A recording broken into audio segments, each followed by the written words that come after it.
when you're always focused on wherever you aren't, it makes it impossible to just be wherever you are. Baby, I'm thriving. Oh, Hey everyone, I'm Laurie Hernandez, and this is One Creative Mind. She's a singer-songwriter whose powerful lyrics reflect her gift for channeling life's turmoil into artistic inspiration and growth. The most recent result, her new album, Wherever You Aren't. Elizabeth Moen joins us to share a song from it today. So Elizabeth, thank you so much for being here. It is so wonderful to get to talk with you today. Thank you so much for having me. I'm so honored and just happy to be here. Yeah. You started working on Wherever You Aren't before the pandemic. So how did your outlook and mindset change during this time? And did you always set out to make an album with mental health themes? I didn't have the intention. It was just like an accumulation of my favorite songs or the songs that I thought were the strongest over the course of a few years. Mm-hmm. And then I had to sit on the record for a while because of the pandemic. And I realized that a lot of the songs were tied to mental health, either the ups or the downs, the various sides of at least my mental health. And I realized, I do have a theme, because I didn't think I had a theme for the record. Yeah. And then I realized, there is a theme. I was just maybe avoiding the theme because I didn't want to admit that the theme was there. But that's also what a lot of the record is about, is like realizing that, this is happening and I need to take care of my brain, I was like, surprise, there's the invisible strings. Yep. Yeah. So Wherever You Aren't is the title of the album and also the title track. What does that mean to you? It means just being, so wherever you aren't, it's the last line of the last song. And I say, wherever you are, wherever you aren't, that's okay. And just want people to, like, wherever you're at in your life, if you're not in a place you want to be yet, or if you are, it's like, that's okay. And then also wherever you aren't is tied to, a lot of the record is about struggling to be present. So, having anxiety about, the future or the past, a lot of ruminating. And it's like, when you're always focused on wherever you aren't, it makes it impossible to just be wherever you are. So, yeah. Someone once told me to be where your feet are, and I've yet to stop thinking about that. Wow.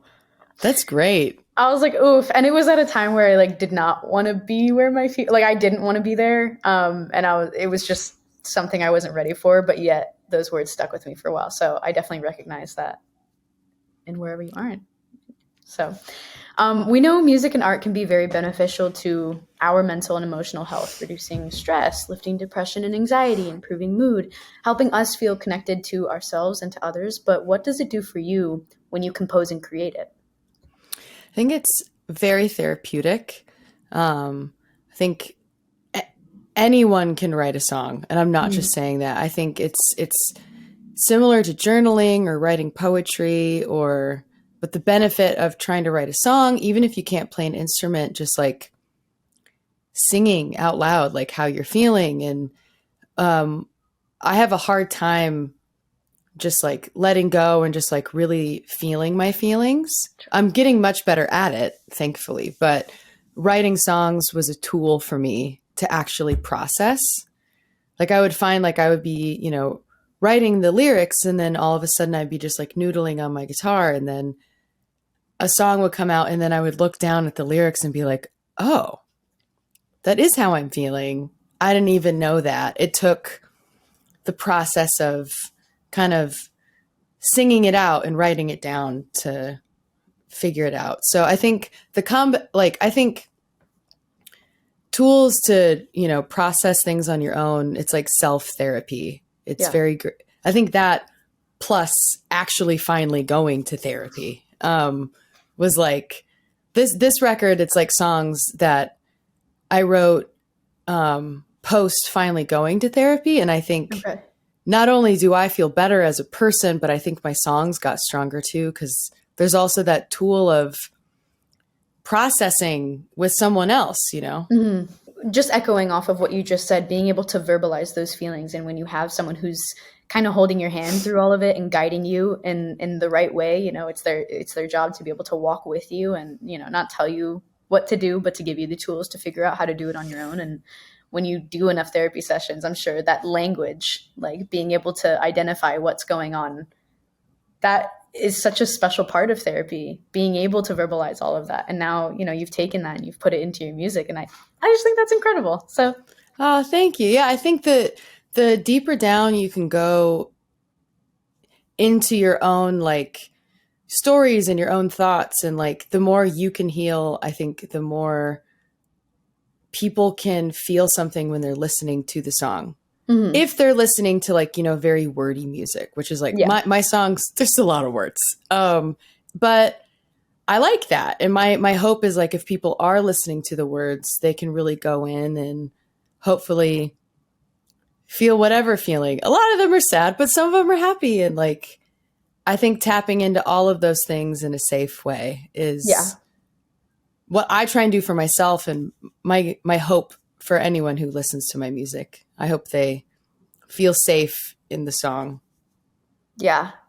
So I'm curious to know, is it, because, you know, being able to put words to your feelings and then to share that with the world, that's a really vulnerable thing to do. I don't want to like, I don't want to scare you, but that's like, that's why people love music in the first place, is because artists are like you are being able to put to words what's going on and share what many people are feeling who may not have the words for that yet. So I'm curious to know, is it hard to share your innermost thoughts and feelings with the world, or is it just cathartic and you're letting it out and it's just what feels right?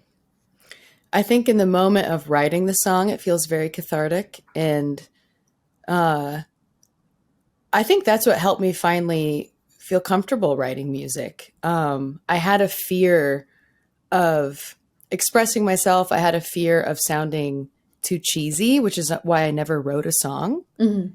And then all of a sudden I was like, wait, people want that. People want to feel something. And most of the time, some cheesy songs is what does it. And so I just like let go of that and was like, you know what? My songs are going to be cheesy sometimes. And that's great because I like cheesy songs. I think that people want to connect with something that maybe they don't feel like they could say out loud. Yeah. And I think that's my job as a performer and a musician, is to maybe say the things people don't necessarily want to say out loud. But finding a balance. Like I definitely spill my beans, but I try not to spill all of them.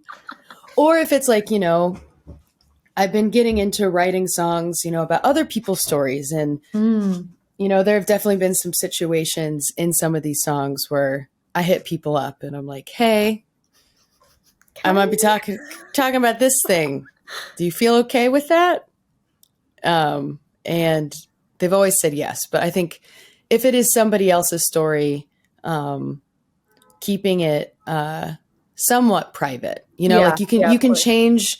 And that's the beauty of like writing a song, is you can still have the meaning or the story in there, but you can change the setting. You can change, you know, the characters' names, you know, the people in the song. So that way you don't necessarily tell all the secrets, but you're able to get the gist of the secret out, you know? Like, as for music that you listen to, what's like the most important quality for a lyricist to have? Is it honesty, vulnerability? Is it creativity? What kind of music do you like? Honestly, those three words, you hit it. I think if a song seems algorithmic, I think I love pop music. And I think the best music in the world is pop music that also has like some depth to it, where it's like, I think it's great. I think having something that's catchy, because that helps people get into it. Yeah. But not just writing a song for the sake of like getting some streams, you know, or whatever. I think a song that feels like honest, and it's hard to describe what a good song is because it's so subjective, but if it feels real, I'm going to like it. And Love that. honestly, sometimes the fake stuff, I'm like, you know what? Still hits, I guess. But yeah. Yeah. So, you sound incredibly soulful. I mean, I've listened before, and I love your tone. I'm curious to know who has inspired you. Is there a certain artist or musical style that influenced your own evolution? So many singers. I love all kinds of genres of music, and I'm not really tied to any particular genre, which is why on this record, you know, some songs sound a little country, some sound a little rock, some sound a little more soulful. It's like I try and just let the song be whatever it is. But I mean, singers, my number one, since the first time I heard her, Brittany Howard, I was like, Nice. that's it. She's the one. Hosier is so good. So good. It's so good. Yeah, I mean, I could do a long list or I could do a short list, and the short list is those two. Yeah, I love that. I love those two. In the process of making this album, what's the best lesson you've learned about in terms of mental health and resilience? That finally permitting yourself to see where you actually are is the best way to actually move forward. I think a lot of these songs are about admitting to yourself that something's going on. And in order to move forward in a healthy way, you actually have to be like, I need to change. Something needs to change. And then you have to take action after that. So with these songs and where I was in my life at the time, and still, I think, being honest with yourself and also like making an effort to get better, because once you realize there's a problem, it's not going to fix itself. You actually have to like care about yourself. Yeah. Which I feel like I thought I was doing. And then I took a step back and I was like, no, I'm really not. Wow. So yeah, I'd say that. Yeah. Now we come to Headgear. There are so many layers to this song, which seems to go from the mental noise in our heads, the sometimes racing, spiraling thoughts, to eventually arrive at a kind of centered, quiet mind and peaceful state. First off, do you have any tips? What are your coping skills? What do you like? Is there anything you want to share with the crowd in finding that peaceful space? And could you talk a little bit about what inspired this song? Yeah, this song came from, I think, realizing that the feelings of like that rushed, like, I'm like, I described them to a professional finally, and they're like, oh, you're having panic attacks. And I was like, oh. And just like the peaks and valleys of a day, especially when you're in that kind of like fight or flight state, a bad day can feel so big. But when you finally just take some deep breaths or like drink some water, just like lay down, you're like, oh, I'm okay. So I think my biggest, the things I do to really soothe myself if I'm ever feeling really anxious, is just like some mindfulness, trying to practice like, the classic looking around, counting the things, counting the all that. Yeah. Or this person makes me feel this way. This person triggers a lot of like past trauma in me. Like, for example, like, relationships or like new relationships. It's like, oh, this new person is acting this way and it is making me feel this way because of what that person did back in the day. I don't know. Maybe just stop flirting with them, you know? I don't know, maybe just let it go. It's giving the body keeps score. It's giving. Yeah. I don't know. Just like, I think listening to my body has been really big. Yeah. Just listen and just making like an honest effort to be kinder to myself in my head. I think when, the spiraling starts, Yeah. one of the first things, at least for me, and I think most people, is like, oh my God, and everybody hates you and you're bad, and it's like, okay, I am being such a jerk to myself. I would never say this to someone else.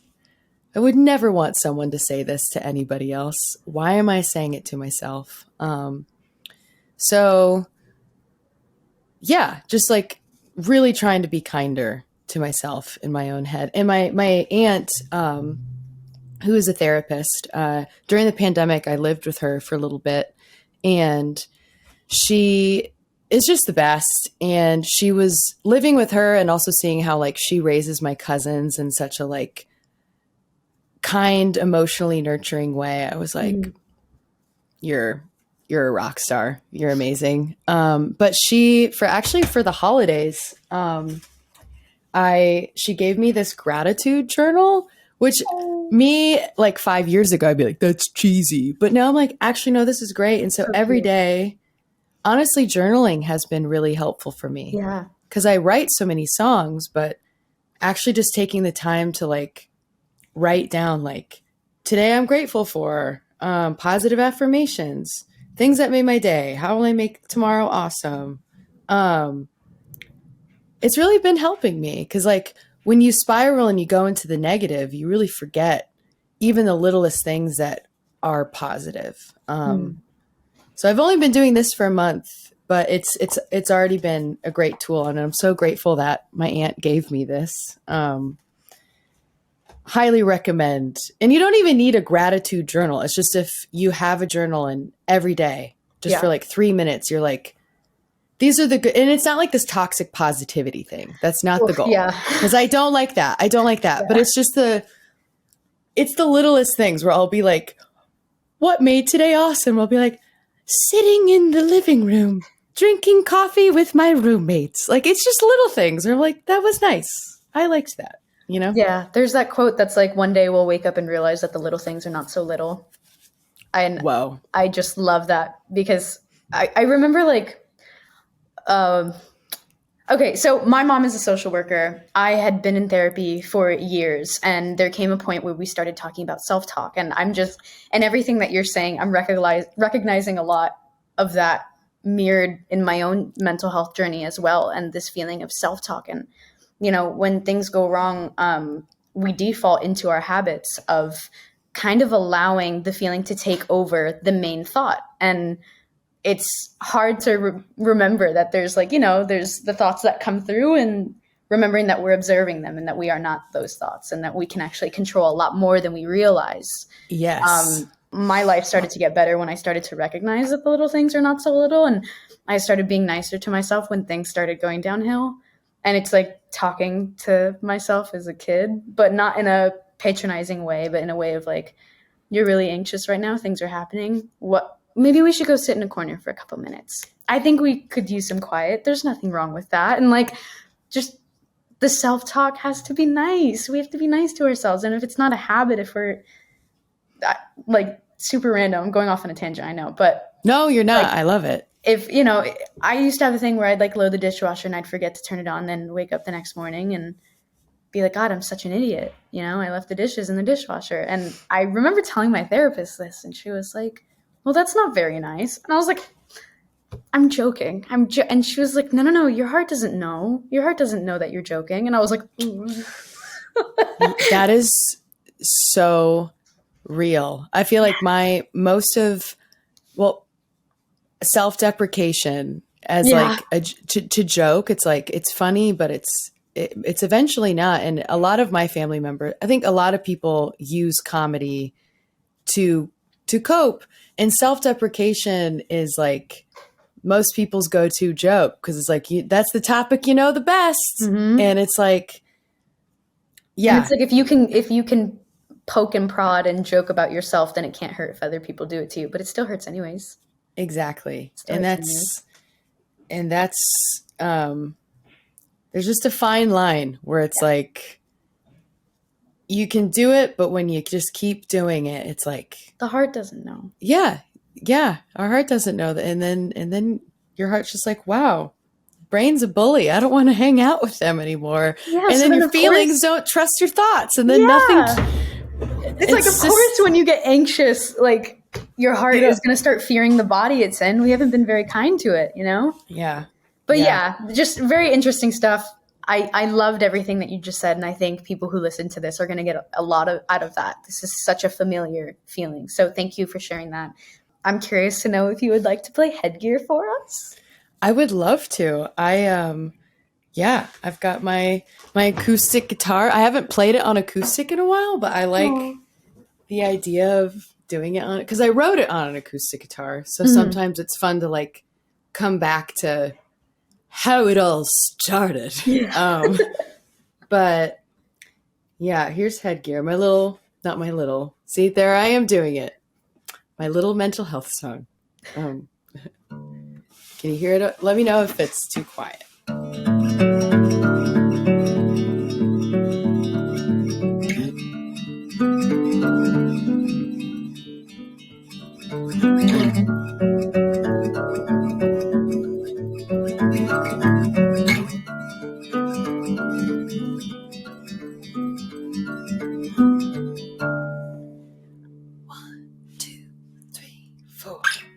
I thought my headaches in the morning were coming from my bad dreaming. But my lover told me I'm just grinding my teeth while I've been deep sleeping. I thought my eyes were tied in the afternoon from the sunbeaming. But I stopped crying most of the time and did some real healing. Well, how about that? I figured it out. I talk about it now sometimes. Oh, but what about?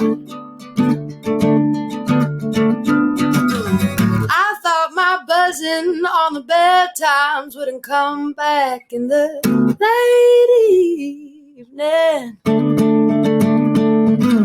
But when it does, I let myself go through all of those shit feelings. Well, how about that? I figured it out. I talk about it now sometimes. Oh, but what about?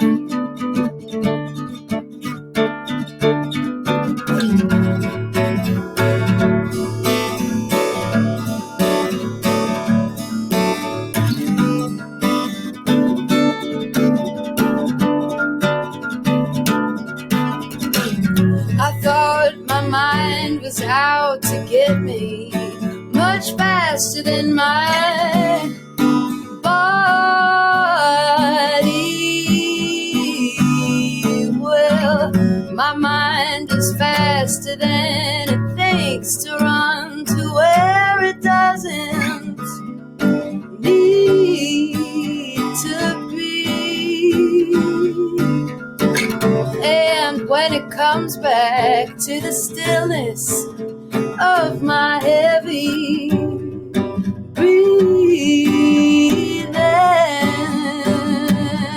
well, I kiss my lover, put a mouth guard in, and get to sleeping.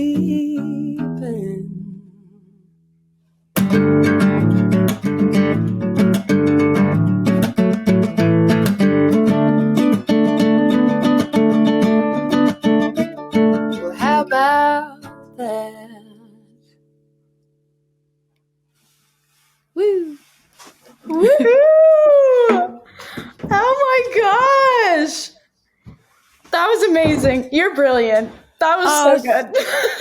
Oh, thank you. Oh, that was so. I was having fun. I was like smiling. I was like, oh, I'm having fun. Oh, I love that. At some point, I wanted to like whip my flashlight out and start like, you know. That was crazy. Yeah. Yeah, that song's just kind of, I think me healthily poking fun at myself of like, I think like, oh, my eyes hurt. Why do my eyes hurt? Oh, I probably need eye surgery. It's like, no, your eyes hurt because you've been crying. Or like, I think my eyes hurt because of the sun. Like it's too bright outside. It's like, no, you've been crying. I don't know. Maybe that's it. Or like, oh no, I have a headache in the morning. It means like something's going wrong in my head. My brain's messed up. It's like, no, just grinding your teeth. This is maybe some TMJ. I don't know. It's like, No, it's okay. Not the TMJ. It's like, I don't know. It's like, maybe we don't have to spiral into thinking it's some bad thing. It could just be a little thing, and that's okay. Love that. Yeah. Wow. Yeah. I cannot wait to be like your number one stan streamer. They're just, it's going to be on all my playlists. So I have 2 questions left, and then we'll wrap things up. But if you could give your younger self some mental health advice, what would it be? There's a lot I would like to say to my younger self. Every time I get that question, I'm always like, I don't know. I think I would say to my younger self, it's okay to feel what you're feeling. And I think the sooner you let yourself feel it, the sooner the feeling will go away. I think I repressed a lot of maybe sad feelings or anxiety out of fear or shame. And I'm from a small town of like less than 1,000 people. And so it's like, it's not cool to not be okay. You know, like it's a lot of putting up fronts. Yeah. 'Cause everybody knows each other. And so I think I avoided,